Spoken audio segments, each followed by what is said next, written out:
दोस्तों, क्या आपको पता है कि जो वॉच आज लोगों के लिए स्टेटस सिंबल बन चुकी है, वो आज से कुछ सालों पहले एक अनाथ बच्चे ने बनाई थी।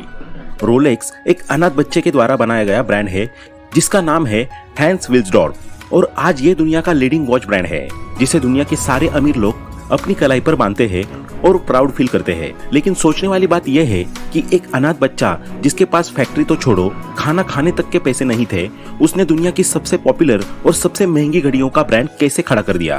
तो आइए जानते हैं आज के इस वीडियो में। 22 मार्च 1881 को हैंस विल्सडॉर्फ का जन्म जर्मनी के एक छोटे शहर में हुआ था। बचपन में हैंस का जीवन बहुत सामान्य था। जब वो केवल 11 साल के थे तब उनकी मां का निधन हो गया था। ये सदमा उनके लिए बहुत बड़ा था, लेकिन उनकी मुश्किलें यही खत्म नहीं हुई। 1 साल बाद उनके पिता भी चल बसे। अब हैंस और उसके भाई बहन अनाथ हो चुके थे। हैंस के माता पिता ने उनके लिए कुछ संपत्ति छोड़ी थी, लेकिन उनके चाचा ने उसे बेच दिया और हैंस को एक बोर्डिंग स्कूल में डाल दिया, जहां हैंस को कहीं अधिक संघर्षों का सामना करना पड़ा। बोर्डिंग स्कूल में हैंस की लाइफ बड़ी ही टफ थी। बाकी बच्चों के माता पिता उनसे मिलने आते थे, लेकिन हैंस को कोई देखने वाला भी नहीं था। क्लास के बाकी सारे स्टूडेंट्स उनकी इस स्थिति का मजाक उड़ाते थे, जिससे वो और अकेला महसूस करते थे। लेकिन इस अकेलेपन और कठिनाइयों ने उन्हें और मजबूत बना दिया। उन्होंने क्लास की बुलिंग और हंसी मजाक से अपना ध्यान हटाकर अपनी सारी एनर्जी पढ़ाई में लगा दी, जिसका नतीजा ये हुआ कि मैथमेटिक्स और इंग्लिश उनके पसंदीदा सब्जेक्ट बन गए और आगे चलकर यही स्किल्स उनके बिजनेस में बहुत काम आई। स्कूल के दिनों के दौरान ही हैंस की मुलाकात एक स्विट्जरलैंड के स्टूडेंट से हुई, जिसने हैंस को ला चॉक्स डे फॉन्ट्स के बारे में बताया कि यही वो जगह है जहां दुनिया की सबसे बेहतरीन घड़ी बनाई जाती है। इस मुलाकात ने हैंस के मन में घड़ियों के लिए रुचि जगा दी और उन्होंने ये तय कर लिया कि अब से जो कुछ भी करना है वो बस घड़ी की फील्ड में ही करना है। स्कूल खत्म होने के बाद हैंस ने जर्मनी को छोड़ दिया और स्विट्जरलैंड में एक घड़ी की कंपनी में नौकरी करना शुरू कर दी, जहां उनका काम था पॉकेट वॉच को चाबी देना, वाइंड करना और उनकी एक्यूरेसी को चेक करना। उस दौर में पॉकेट वॉच जेंट्स के लिए और रिस्ट वॉचेस लेडीज के लिए होती थी। हैंस को ये असामान्य लगा। उसने महसूस किया कि रिस्ट वॉचेस सिर्फ लेडीज ही पहने, ऐसा कोई आभूषण नहीं है। वो तो एक टेक्नोलॉजी है जिसका कोई जेंडर नहीं होता। हैंस को घड़ियों के प्रति इतनी दिलचस्पी थी कि वो अपने फ्री टाइम में घड़ियों को खोलकर उनके मैकेनिज्म को समझने की कोशिश करते थे। इसके साथ ही वह लगातार अपने गोल पर भी ध्यान बनाए हुए थे कि आखिर रिस्ट वॉचेस को पुरुषों के बीच पॉपुलर कैसे बनाया जाए। उन्होंने तय किया कि एक दिन वो रिस्ट वॉचेस को इस तरह बनाएंगे कि जेंट्स भी इसे पहनने में प्राउड फील करे। 1903 में हैंस ने लंदन की तरफ रुख किया। वहां उन्हें एक घड़ी की कंपनी में सेल्स और मार्केटिंग की नौकरी मिली। इसी दौरान उन्होंने जाना कि ग्राहक केवल सुंदर घड़ियां ही नहीं चाहते, बल्कि एक्यूरेसी और रिलायबिलिटी भी उनकी प्राथमिकता है। फिर 1905 में 24 साल की उम्र में हैंस ने अपने brother in law Alfred Davis के साथ मिलकर विल्सडॉर्फ एंड डेविस नाम से अपनी खुद की वॉच डिस्ट्रीब्यूशन कंपनी शुरू कर दी। यह कंपनी मुख्य रूप से स्विट्जरलैंड में बनी घड़ियों को ब्रिटेन में बेचने का काम करती थी।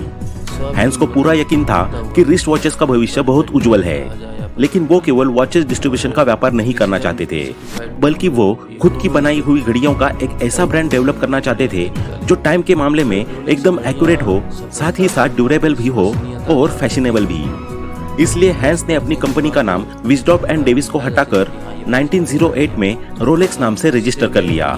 रोलेक्स नाम चुनने के पीछे भी उनके पास कई कारण थे, जिसमें एक ये था कि रोलेक्स एक ऐसा वर्ड है जो बोलने में ही प्रीमियम और परफेक्ट साउंड करता है। एट द एंड हैंस को समझ आ गया था कि एक अच्छी घड़ी के साथ साथ एक बेहतरीन ब्रांड नेम होना भी बहुत जरूरी है। इसी का नतीजा था कि कुछ ही समय में रोलेक्स वॉचेस लोगों के बीच पॉपुलर होने लगी थी, लेकिन असली क्रांति होना तो अभी बाकी थी। जैसे ही रोलेक्स की सेल्स बढ़ने लगी, हैंस ने ज्यादा से ज्यादा पैसा रिसर्च एंड डेवलपमेंट पर खर्च करना शुरू कर दिया, क्योंकि अब उनका लक्ष्य था एक ऐसी घड़ी बनाना जो न केवल बेहद एक्यूरेट हो, बल्कि पानी में भी काम कर सके।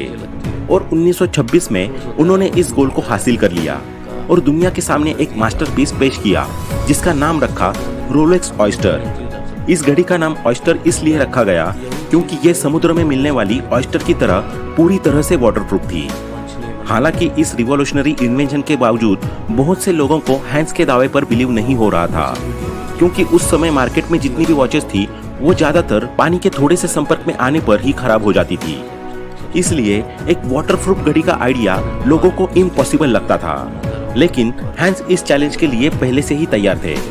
उन्होंने समझ लिया था कि सिर्फ एक बेहतरीन प्रोडक्ट बनाना ही काफी नहीं है, उन्हें अपने ब्रांड की एक स्टोरी भी सुनानी होगी जो लोगों का ध्यान खींचे और उन्हें असंभव को संभव मानने पर मजबूर कर दे। और उन्होंने ठीक यही किया। 1927 में हैंस विस्डॉर्फ ने एक ऐसा अवसर देखा जिस पर बहुत कम लोगों ने ध्यान दिया था। एक यंग स्विमर मर्सिडीज ग्लाइड्स, जो अपने बेहतरीन स्विमिंग स्किल्स के लिए जानी जाती थी, उसने उस समय यह दावा किया कि वो इंग्लिश चैनल को तैरकर पार कर चुकी है। इंग्लिश चैनल जो दुनिया की सबसे लॉन्गेस्ट स्विम चैनल है। जब लोगों ने उनके इस दावे को सुना तो उनका मजाक बनाना शुरू कर दिया। इस पर मर्सिडीज को लगा कि उसे अब सबके सामने अपने पॉइंट को प्रूव करना चाहिए। इसलिए उसने जल्द ही ये घोषणा कर दी कि वे दोबारा से दुनिया की सबसे बड़ी स्विम चैनल इंग्लिश चैनल को तैरकर पार करेंगी। जैसे ही हैंस को इस बात का पता चला, वे तुरंत मर्सिडीज ग्लाइड्स के पास गए और उसे ये समझाने में सफल रहे कि जब भी वो इंग्लिश चैनल को तैरकर पार करे, वो अपनी कलाई पर रोलेक्स ऑयस्टर घड़ी पहने। और उसने ऐसा ही किया। अब हैंस को जो चाहिए था वो उन्हें मिल गया। रोलेक्स ऑयस्टर घड़ी ने समुद्र की कठोर परिस्थितियों में बिना किसी समस्या के काम किया, जिससे इसकी मजबूती और एक्यूरेसी साबित हो गई। हैंस ने समय बर्बाद नहीं किया और लंदन के डेली मेल अखबार में एक पूरे पेज का एडवर्टाइजमेंट दे दिया, जिसमें बताया गया कि रोलेक्स ऑयस्टर घड़ी ने इंग्लिश चैनल को सफलतापूर्वक पार कर लिया है। ये सिर्फ एक एडवर्टाइजमेंट नहीं था, ये एक स्टोरी थी जिसने लोगों का ध्यान खींचा और उनके इमेजिनेशन को जगाया। हैंस यही नहीं रुके। उन्होंने समझ लिया था कि लोगों को ये खुद देखने की और फील करने की जरूरत है कि वाटरप्रूफ घड़ी कैसे काम करती है। इसलिए उन्होंने लंदन की दुकानों में फिश बॉल्स रखवाए, जिनमें मछलियों के साथ साथ रोलेक्स ऑयस्टर घड़ियां भी डूबी हुई थी। और जब लोग दुकानों में आते और घड़ियों को पानी में डूबा हुआ देखते तो वे हैरान हो जाते कि घड़ियां अभी भी कैसे सही तरीके से काम कर रही है। इस डिस्प्ले ने लोगों पर गहरा असर छोड़ा और ब्रांड पर भरोसा बनाया। हैंस की इस इनोवेटिव सोच और स्ट्रेटेजिक मार्केटिंग के कारण रोलेक्स ऑयस्टर भरोसेमंद और सटीकता का सिंबल बन गई। एक क्रांतिकारी प्रोडक्ट और एक पावरफुल स्टोरी के कॉम्बिनेशन ने रोलेक्स को दुनिया के सबसे प्रीमियम वॉच ब्रांड्स में से एक बना दिया। लेकिन हैंस का अप्रोच सिर्फ एक घड़ी बेचने तक सीमित नहीं था, बल्कि एक एक्सपीरियंस और एक विरासत बनाने के बारे में भी था जो जनरेशन तक चले। इसलिए जब 1953 में हैंस को पता चला कि दो दिग्गज माउंटेनियर्स तेंजिंग नार्गे और सर एडमंड हिलरी दुनिया की सबसे ऊंची चोटी माउंट एवरेस्ट पर चढ़ाई करने वाले हैं, तो उन्होंने तुरंत इन दोनों को रोलेक्स घड़ियां पहनने के लिए दे दी। और जब ये दोनों एवरेस्ट की चोटी पर पहुंचने वाले पहले पर्वतारोही बने, तब उनकी कलाई पर रोलेक्स की घड़ी थी। यह सिर्फ एक साधारण चढ़ाई नहीं थी और न ही ये कोई छोटी उपलब्धि थी। इस दौरान रोलेक्स हर कदम पर इन माउंटेनियर्स के साथ था, जीरो टेम्परेचर और इंटेंस प्रेशर को सहते हुए। एक बार फिर रोलेक्स ने यह साबित कर दिया कि यह घड़ी सिर्फ समय दिखाने के लिए नहीं, बल्कि नए नए अचीवमेंट्स और लीजेंड्स बनाने के लिए है। हैंस को अच्छे से पता था कि इन हिस्टोरिकल मोमेंट्स को मार्केटिंग में कैसे इस्तेमाल करना है। उन्होंने माउंट एवरेस्ट पर विजय की खबर को दुनिया भर में प्रमोट किया।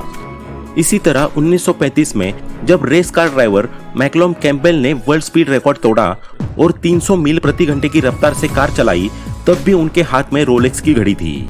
और तब कैंपबेल ने एक बहुत बड़ी स्टेटमेंट भी दी कि जब मैं इतनी तेज रफ्तार से गाड़ी चलाता हूं, तो मुझे कोई ऐसा साथी चाहिए जिस पर मैं पूरी तरह भरोसा कर सकूं।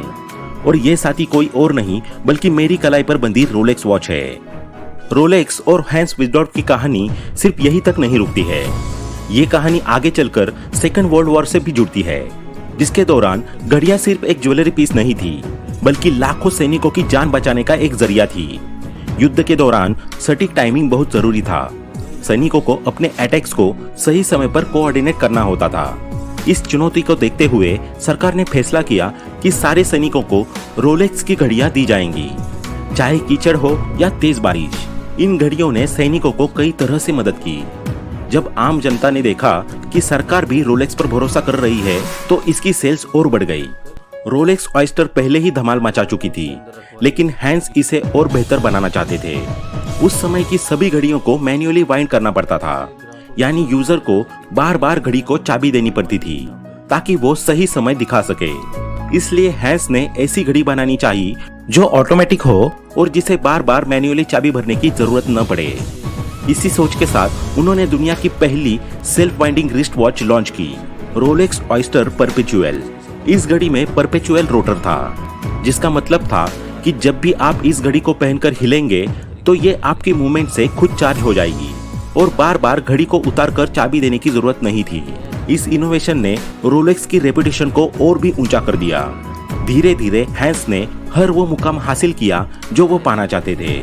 सोचिए, एक अनाथ बच्चा जिसके खाने पीने और रहने का कोई ठिकाना नहीं था, ना ही किसी व्यक्ति का कोई सपोर्ट, लेकिन फिर भी उस व्यक्ति ने दुनिया की सबसे अच्छी और महंगी घड़ियों का ब्रांड बना दिया।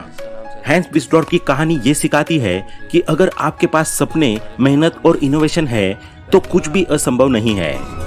एक अनाथ बच्चे से लेकर दुनिया के सबसे बड़े वॉच ब्रांड के निर्माता बनने तक का हैंस विस्डॉर्फ का सफर हर किसी को प्रेरणा देता है। तो अगली बार जब आप रोलेक्स घड़ी देखें तो उसे स्टेटस सिंबल नहीं बल्कि एक मोटिवेशन के रूप में देखें। अगर आपके पास पैशन, डेडिकेशन और क्लियर गोल है तो आप बिना किसी के सहारे भी सब कुछ अचीव कर सकते हो। तो दोस्तों, आज के इस वीडियो में इतना ही। आशा करते हैं कि आपको ये वीडियो पसंद आया होगा। वीडियो पसंद आया हो तो लाइक करें, शेयर करें और चैनल को